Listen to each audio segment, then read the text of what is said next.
ना डर रे मन दुनिया से, यहाँ किसी के चाहने से नहीं किसी का बुरा होता। मिलता है वही जो हमने बोया होता है। कर पुकार उस प्रभु के आगे, क्योंकि सब कुछ उसी के बस में होता है। नमस्कार दोस्तों, मैं अंबुजा आनंद। आज मैं जो कहानी आप लोगों के सामने लेकर के प्रस्तुत हूँ, उसका शीर्षक है पुण्यों का मोल। एक बनिया जितना अमीर था उतना ही दान पुण्य करने वाला।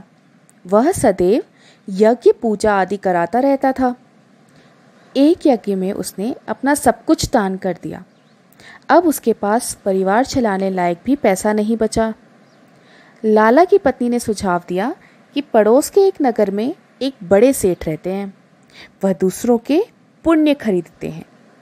आप उनके पास जाइए और अपने कुछ पुण्य बेचकर थोड़े पैसे ले आइए, जिससे फिर से काम धंधा शुरू हो सके।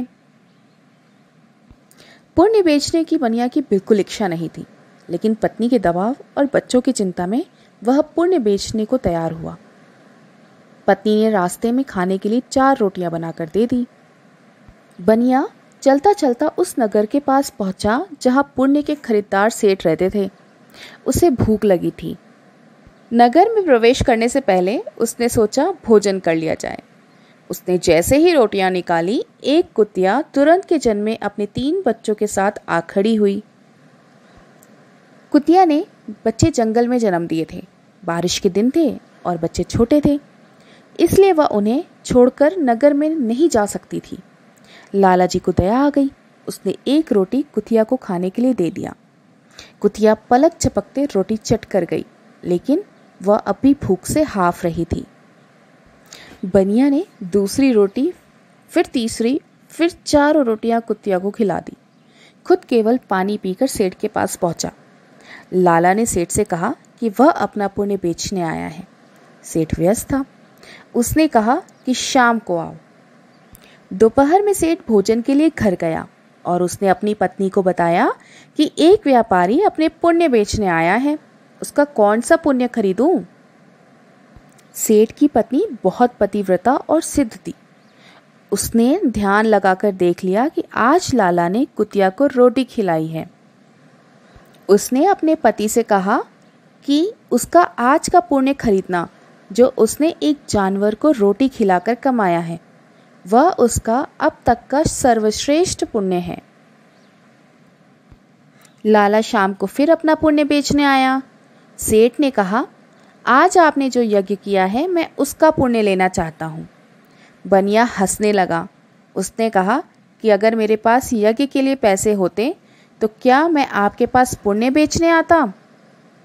सेठ ने कहा कि आज आपने किसी भूखे जानवर को भोजन कराकर उसके और उसके बच्चों के प्राणों की रक्षा की है।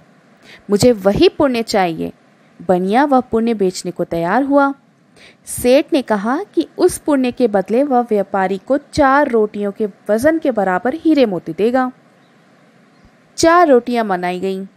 उसे तराजू के एक पलड़े में रखा गया। दूसरे पलड़े में सेठ ने एक पोटली से भरकर हीरे जवाहरात रखे। पलड़ा हिला तक नहीं। दूसरी पोटली मंगाई गई, फिर भी पलड़ा नहीं हिला।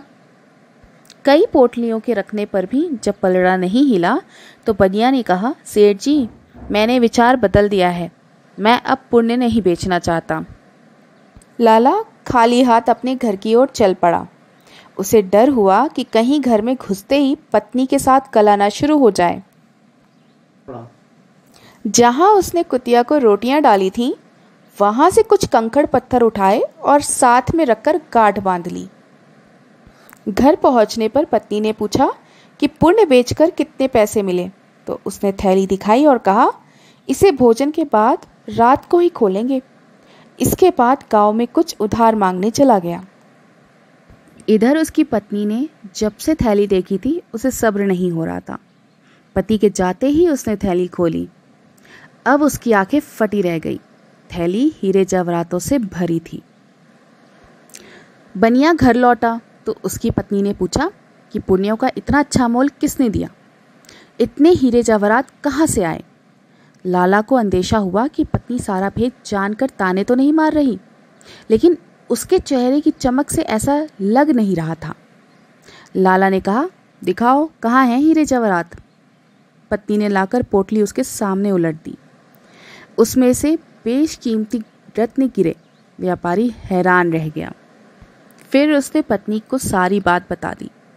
पत्नी को पछतावा हुआ कि उसने अपने पति को विपत्ति में पुण्य बेचने को विवश किया। दोनों ने तय किया कि वह इसमें से कुछ अंश निकालकर व्यापार शुरू करेंगे।